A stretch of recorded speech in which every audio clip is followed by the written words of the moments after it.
Hello, UCAR. Peter Christensen here, coming to you from the CEO's desk. Going to talk today about a scenario that I heard of recently where properties under contract has a few tenants in it, maybe. So it's being rented, long-term rental. Well, what do we know about a renter and the sale of the property? Right? Unless they've prearranged something, typically the tenant comes with the property, right? The lease comes with the property. And even in the REPSI, it says that the buyer will take the property subject to the lease, right? Well, what promises are given back to the buyer? Well, here's the scenario. Someone comes to the landlord slash owner.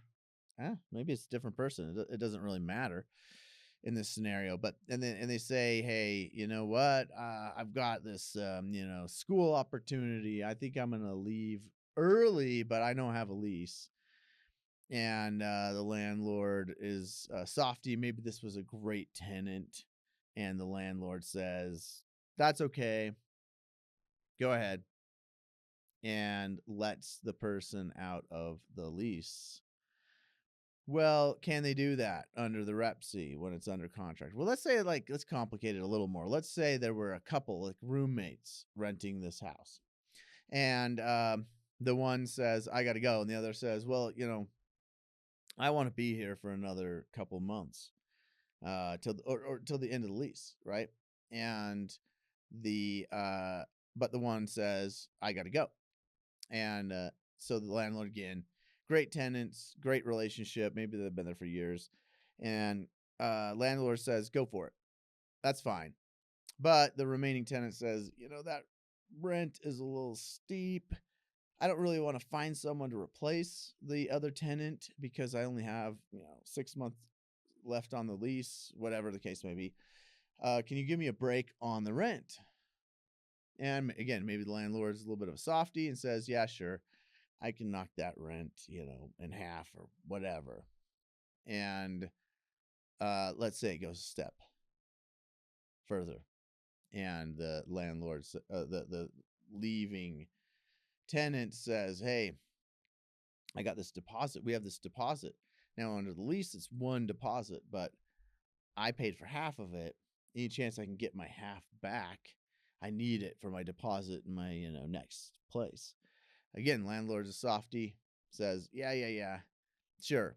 I know I have half the deposit, and for the remaining tenant, and is going to write out the rest of the lease. Okay, so what's going on here? Well, you have a couple things, right? You have a property that went under contract with two tenants paying per a lease and having a rental deposit per a lease. Well, what does the contract say?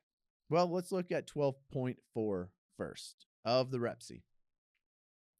No changes to any existing tenant lease or rental agreements shall be made, and no new long-term lease or rental agreements may be entered into without prior consent from the buyer.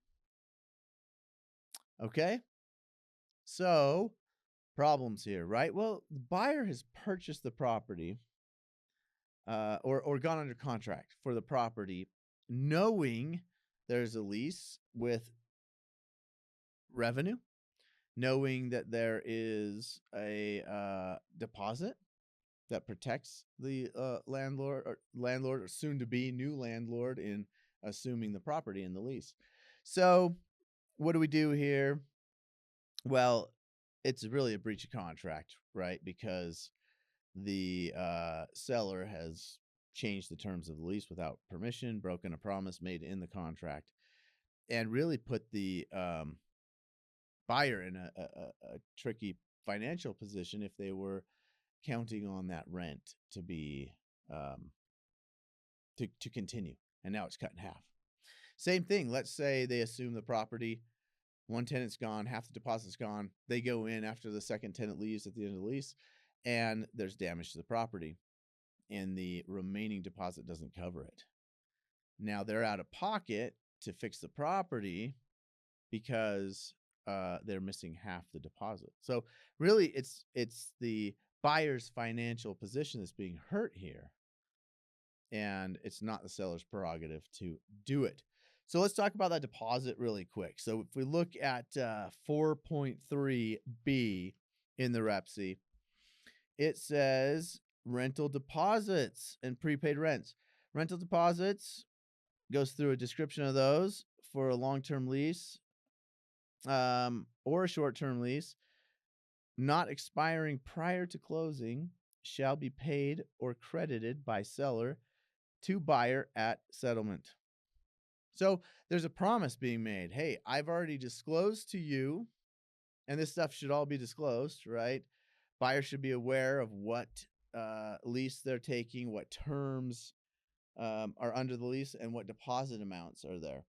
And then the seller promises, I'll deliver these deposit amounts, because really deposit is being held for the tenant, but it's for the protection of the landlord. So the seller agrees to turn all those over to the new buyer, the new owner. And if they mess with that beforehand, they're not honoring the contract by delivering the property, including those deposits, in the same condition it was in when they went under contract. Right? They're now taking that amount, cutting it in half. So don't do that. Make sure, we didn't really hit on disclosing that, but you need to disclose what leases are there. Why? Because buyer takes it subject to the lease. And if there's anything that was changed, amended, they didn't get the whole deposit in ever, and the landlord let it slide, but they're not holding it. But on paper, it says it was a $1,500 deposit, but really they only took $1,000.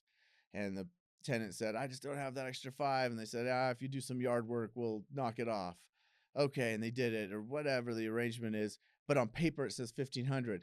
That's what the buyer receives when they're going. That's part of due diligence. They don't object. They see the $1,500, but in reality, in the accounts of the seller, is $1,000. And so when it comes time for settlement, they hand over $1,000, and buyer's saying, where's the extra $500? So make sure you disclose. Make sure as a seller, your paperwork is up to date. If you've changed the rent, none of these handshake deals, get it all on paper, and then turn it over to the buyer so they know exactly what situation they're inheriting, and then don't alter it without their permission. Pretty simple. Okay. Remember, this is not legal advice. If you need specific legal advice, please contact your attorney. Thanks for tuning in.